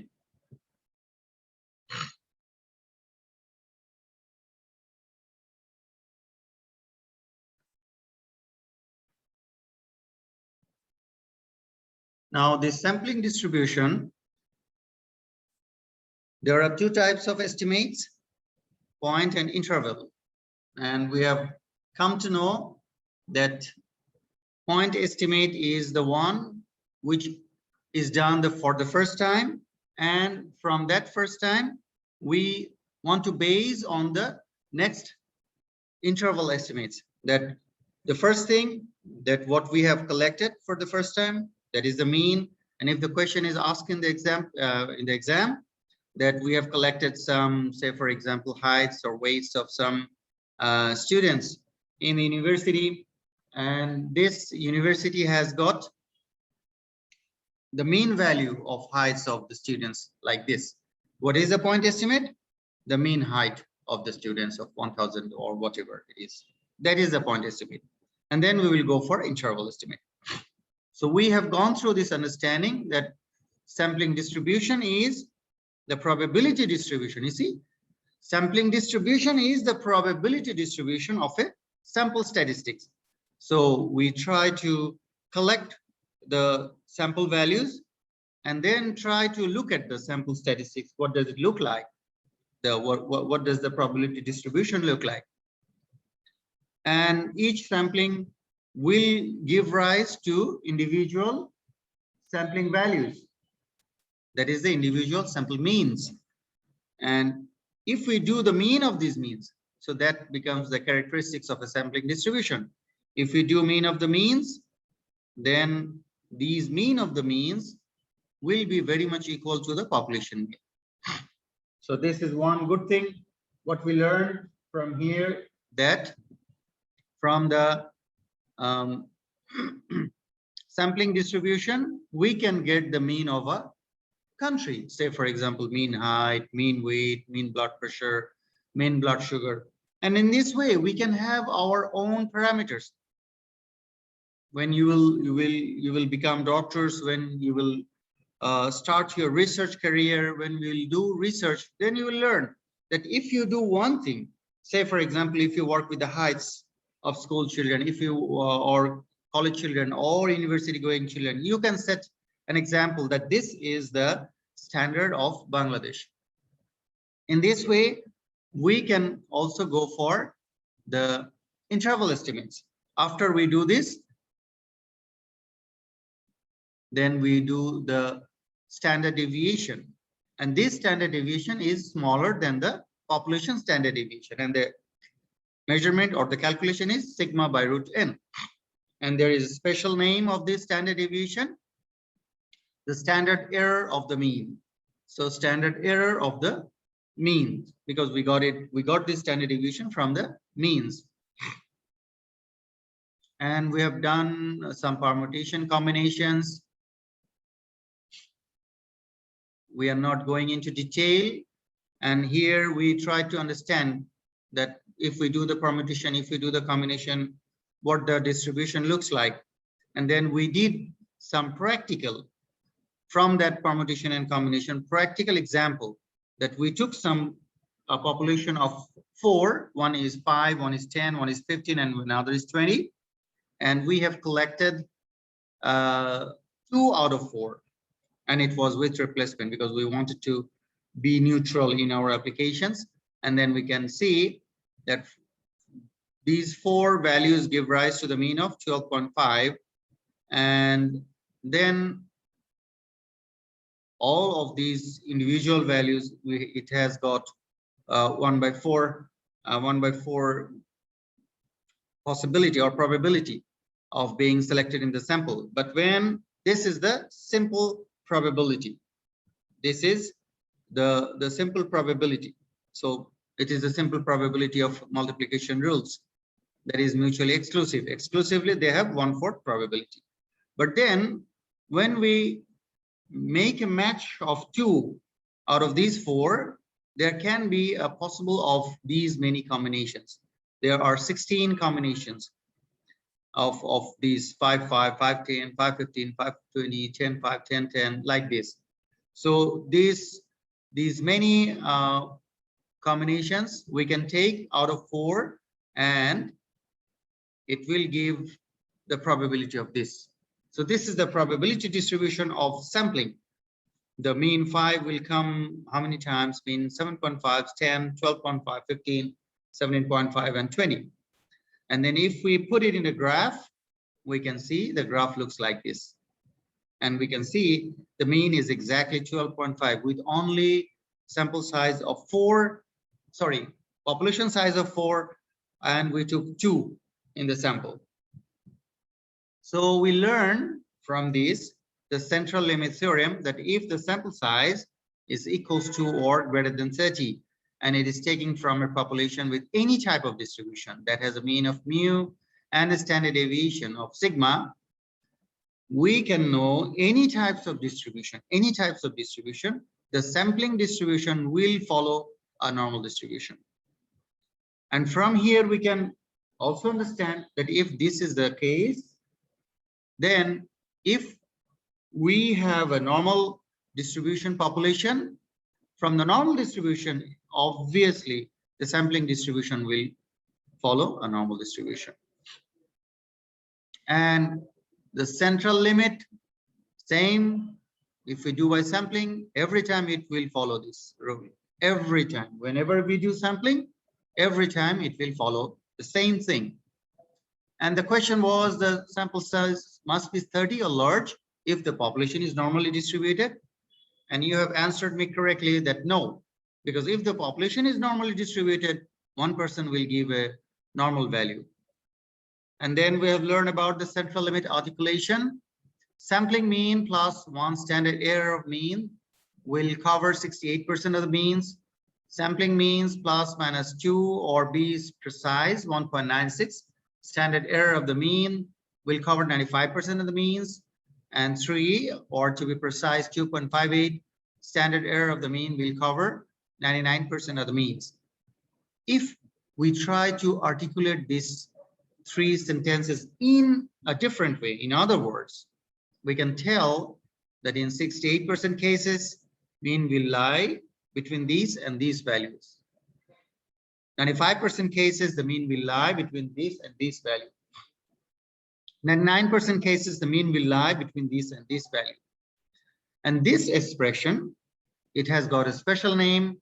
We call it confidence interval. Confidence interval. So what is it? Confidence interval, it's a range of values within which we can talk about a population parameter confidently, with some confidence. And the most common confidence interval is used is 95%. These are 2 formulas of confidence interval. And when we estimate mu, the confidence interval, we use x bar plus minus 1.96 s by root n. There is an expression, in other words, of all the possible x bar values along the horizontal axis of the normal distribution curve, 95% of them should be within a z-score of 1.96 from the mean. This is a standard way of explanation or expression of a mean. This is a standard way. Okay. This is our example. A business analyst. We have done this example, so we don't want to go into detail. We have done this, and you have understood how we will calculate this confidence interval and how the interpretation will be like. So we will have to write like this way. Our interpretation will be like this way. Okay, you have to understand that we are, or I am 95% confident that the average population parameter, you see, average length of a call for the population. Every time confidence interval we will write it according to the population.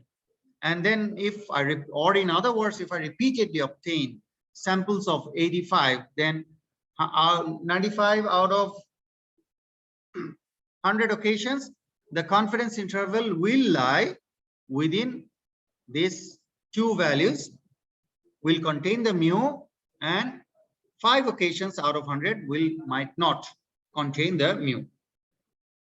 So this is how we express the confidence intervals. Okay.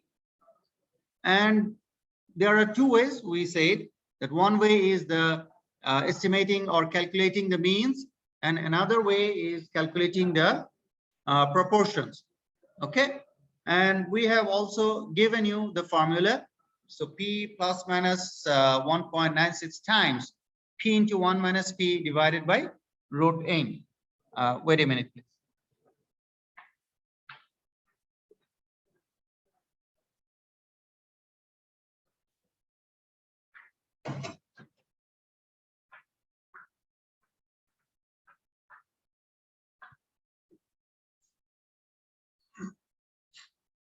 Okay. So P plus minus 1.96 times P into 1 minus P divided by root n. We have a recap of the formula for the CI.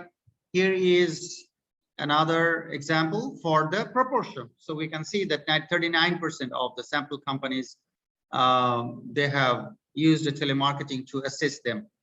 And then using this information, so 87 randomly selected companies, and 39% of them, the sample companies use this telemarketing.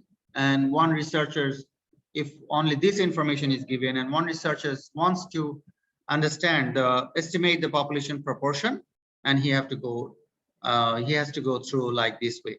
So sample proportion P is 0.39, and our N is 87, and Z value for 95% confidence is 1.96. P1 minus P is 0.61. So we will put it into the formula, and then we will get this value.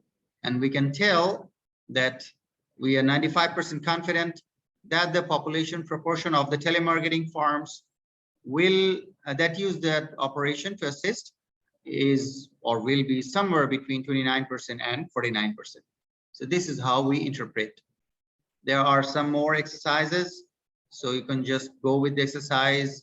Two proportions, though it's given here, but you don't need to worry. There will be no question for the exams. But I have given it if someone is interested, and also for future reference. If in future you have to do some work on confidence interval or for your own research, then you can go for this, go with this formula. Okay. So if there are two proportions, you have to understand the conditions. And then, so if we want to recap, 95% confidence intervals are used to quantify certainty about a population parameter. And it can be constructed for any parameter of interest. The general formulas we have already learned. And this, you have to understand this general formula, it relies on the central limit theorem. I can choose, or you can choose the level of confidence. It doesn't have to be 95% confidence. CI is often preferable. You don't need to go with this because we are not dealing with the p-values in this undergrad level. And that's it. So far, I guess that we have covered our syllabus. Is there any question? Interval এস্টিমেটটা আরেকবার একটু বুঝিয়ে বলবেন? Interval estimate, আচ্ছা, interval এস্টিমেটটা হচ্ছে যে আমরা প্রথমে তো একটা পয়েন্ট এস্টিমেট করলাম. We have gone through a point estimate, and now interval এস্টিমেটটা কখন হবে? আমরা পয়েন্ট এস্টিমেট অলরেডি করেছি. পয়েন্ট এস্টিমেটটা করার পরে আমরা যখন পয়েন্ট এস্টিমেটের সাথে স্ট্যান্ডার্ড ডেভিয়েশন যোগ বিয়োগ করব, তখন কিন্তু ইন্টারভাল এস্টিমেট পাবো না. পয়েন্ট এস্টিমেটের সাথে স্ট্যান্ডার্ড এরর যোগ করে আমরা যেটা পাবো সেটা হচ্ছে ইন্টারভাল এস্টিমেট. তার মানে কি, আমরা স্যাম্পলিং ডিস্ট্রিবিউশনের পরে যে স্যাম্পলিং স্ট্যান্ডার্ড ডেভিয়েশন পেলাম, যেটাকে আমরা স্ট্যান্ডার্ড এরর বলছি, সেই স্ট্যান্ডার্ড এরর দিয়ে যোগ করলে এবং সেই স্ট্যান্ডার্ড এরর দিয়ে বিয়োগ করলে যেই ভ্যালু দুটো পাবো, সেই দুটো ভ্যালু হচ্ছে আমার ইন্টারভাল এস্টিমেট. যে আমরা বলতে পারবো যে পপুলেশনের মিন এই দুটো ভ্যালুর মধ্যে থাকবে, অর পপুলেশনের প্রপোর্শন এই দুটো ভ্যালুর মধ্যে থাকবে. Got it? G sir. Any other question? Sir, sample size যদি 30 এর কম থাকে তাহলে যে কোনো ডিস্ট্রিবিউশনের জন্য গ্রাফটা কেমন হবে? আচ্ছা, স্যাম্পল সাইজ যদি 30 এর কম থাকে যে কোনো ডিস্ট্রিবিউশনের জন্য it can be normal distribution or it can be a skewed distribution. Skewed distribution হওয়ার সম্ভাবনাটা বেশি যখনই স্যাম্পল সাইজ ছোট হয়, তখন ভ্যালুগুলো সাধারণত দেখা যায় যে সবসময় আমরা নর্মাল নাও পেতে পারি। ডিস্ট্রিবিউশনটা নর্মাল হতেও পারে, নাও হতে পারে। আমরা অলরেডি বলেছি যে পপুলেশন নিজে যদি নর্মাল হয়, সেটা স্যাম্পল সাইজ ছোট কি বড় কি সে নর্মালি হবে সবসময়। সুতরাং স্যাম্পল সাইজ কম হলে যে অলওয়েজ স্কিউড হবে তা না, নর্মালও হতে পারে, স্কিউও হতে পারে। কিন্তু যখন স্যাম্পল সাইজ 30 এর বেশি হবে আমরা নর্মাল আশা করি। এমনকি তখন যদি স্কিউ হয়ও তাহলেও আমাদের কোনো প্রবলেম হয় না। বোঝা গেল ব্যাপারটা? যে স্যাম্পল সাইজ যদি 30 এর বেশি থাকে তাহলে 30 এর কম থাকলে তাহলে আমরা এই প্রবলেমগুলো ফেস করতে পারি। কিন্তু স্যাম্পল সাইজ যখন 30 এর বেশি হয়ে যাবে তখন পপুলেশন যাই হোক না কেন আমাদের রিস্কটা কম। স্যাম্পল সাইজ 30 বা 30 এর কম হলে রিস্কটা বেশি যে আমরা হয়তো নর্মাল ডিস্ট্রিবিউশন নাও পেতে পারি। বাট অ্যাজিউম করে দিই, অথবা তোমাদেরকে এই আন্ডারগ্রেড লেভেলে যে অঙ্ক দেওয়া হবে সেগুলো সবসময় অ্যাজাম্পশন থাকবে that the data are normally distributed. Got my point?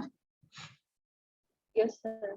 আরেকটা হচ্ছে যে Z টেবিল থেকে 90% কনফিডেন্স ইন্টারভ্যালের জন্য Z ভ্যালুটা কিভাবে বের করবে একটু দেখালে ভালো। টেবিল থেকে 90% কনফিডেন্স ইন্টারভ্যালের যে ভ্যালুটা 1.645 আসতেছে, এটা হ্যাঁ। আমরা কিভাবে বের করলাম? আচ্ছা। এটা হচ্ছে গিয়ে তোমাদেরকে ওই যে জেড স্কোর দিয়েও বের করতে পারো। আর আমরা আই হ্যাভ নো আইডিয়া, আমি দেখি একটু ইন্টারনেটে তো পাওয়া যাওয়ার কথা এটা, কারণ সাধারণত ইন্টারনেটে সবসময় থাকে। আমি দেখি তাইলে।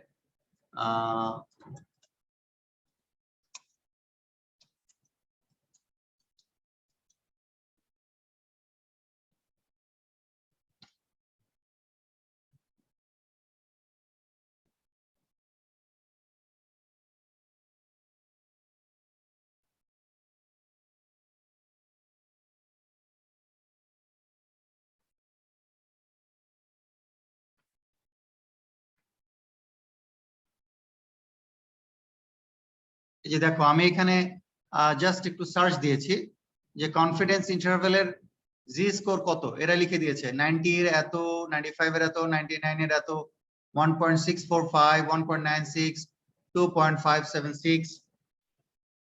বোঝা গেল? এইরকম করে এগুলো কিন্তু জেড স্কোরই। আমরা যদি এখন জেড স্কোরে যাই, আমরা যদি বলি যে জেড স্কোর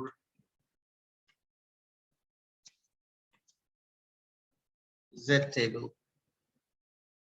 এরকম করে যদি আমরা জেড টেবিলে যাই তাহলে আমরা দেখব যে এগুলো প্রত্যেকটা যে আলাদা আলাদা যে পয়েন্টগুলো দেখা যাচ্ছে, এই পয়েন্টগুলো আমাদেরকে ক্যালকুলেট করতে হবে। ওকে, 46%, 42%, 38%, এরকম করে করে আমাদেরকে দেখতে হবে যে কোন পার্সেন্টেজে আসছে। তাহলে যেই পার্সেন্টেজ দেখবো সেই পার্সেন্টেজের এগেইনস্টে কত পয়েন্ট, ওই পয়েন্টটা দিয়েই তখন আমাদেরকে যোগ বিয়োগ বা গুণ করতে হবে। তো এটা তো অনেক, প্রত্যেকটা আলাদা আলাদা আলাদা করে খুঁজলে প্রত্যেকটা আলাদা আলাদা ইন্ডিভিজুয়াল পার্সেন্টেজের তুমি পয়েন্ট পাবে। But commonly in our daily life অথবা ইন আওয়ার এক্সাম কমনলি আমরা দেই 90, 95, 99, কখনো কখনো কোনো টিচার 98 দেন, বাট 98 দিলে ভ্যালুটাও দিয়ে দেওয়া হয়। So if you go with this, or if you just write it down, say for example like this, if you write it down in your book, for 90% it is 1.645, for 95% 1.96, for 9% 2.576। এইটুকু লিখে রাখলেই তোমাদের এই তিনটা মাথায় রাখলেই হবে। এই তিনটার বাইরে সাধারণত অঙ্ক আসে না। So you don't have to worry. Any other question?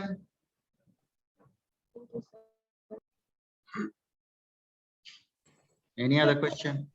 n-1 আমরা কোথায় ইউজ করব এটা যদি আরেকবার বলতেন। n-1 শুধুমাত্র স্ট্যান্ডার্ড ডেভিয়েশন ক্যালকুলেট করার সময় আমরা ইউজ করব। আর আমরা যখন ফার্দার পরবর্তীতে আরো বড় বড় যখন টেস্ট করবে, যে প্রবাবিলিটি টেস্ট যখন করব, এই প্রবাবিলিটি টেস্টে ডিগ্রিজ অফ ফ্রিডম আমাদেরকে অঙ্ক করতে হয়। এই প্রবাবিলিটি টেস্টে যখন ডিগ্রিজ অফ ফ্রিডম ক্যালকুলেট করতে হবে তখন আমরা n-1, আদারওয়াইজ কমনলি তোমাদের লেভেলে, আমাদের এই আন্ডারগ্রেড লেভেলে আমরা যেটা শিখবো, only n-1 will be taken care of for calculation of standard deviation. আমাদের যখন কম হবে তখন হচ্ছে n-1 ইউজ করব। রাইট, 13 এর কম হলে আমরা n-1, আদারওয়াইজ আমাদের প্রয়োজন নেই। Any other question?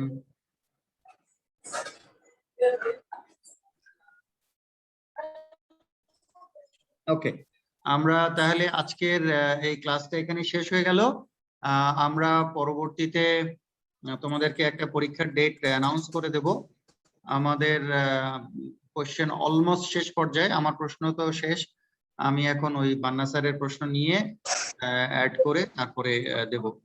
তো বান্না স্যার, আমি জানি না, বান্না স্যারের তো চ্যাপ্টারের আমার মনে হয় যে মক কোশ্চেন দরকার নাই। আমি তোমাদের অলরেডি মক কোশ্চেন ওটাও প্রায় শেষ। আমি হয়তোবা আজকেই চেষ্টা করব, যদি আজকে পারি, তা না হলে কালকে তোমাদের মক কোশ্চেন দিয়ে দিতে, আর তারপরে একটা ডেট দিয়ে দিব। তার আগে তোমরা নিজেরা একটু একটু বুঝতে থাকো, চেষ্টা করতে থাকো। আশা করছি যে এখন বায়োস্ট্যাটিস্টিক্স খুব একটা কঠিন লাগবে না। আমরা এই যে সেকেন্ড যে রিপিট হলো, রিপিটের পরে আশা করি এটা তোমাদের কাছে সহজ হবে, এবং আমি যেভাবে বলেছি। তবে অঙ্কগুলো মাথায় রাখতে হবে যে একটু হয়তো ট্রিক থাকবে, আর কিছু না। হ্যাঁ, অঙ্ক আবার সহজ অঙ্কও থাকবে। সুতরাং তোমাদেরকে যে খুব বেশি কঠিন পরীক্ষার মধ্যে সম্মুখীন হতে হবে তা না। আমরা চেষ্টা করবো যে তোমরা বেসিক ব্যাপারটা বুঝেছো কিনা, এটাই আমাদের জানার বিষয়।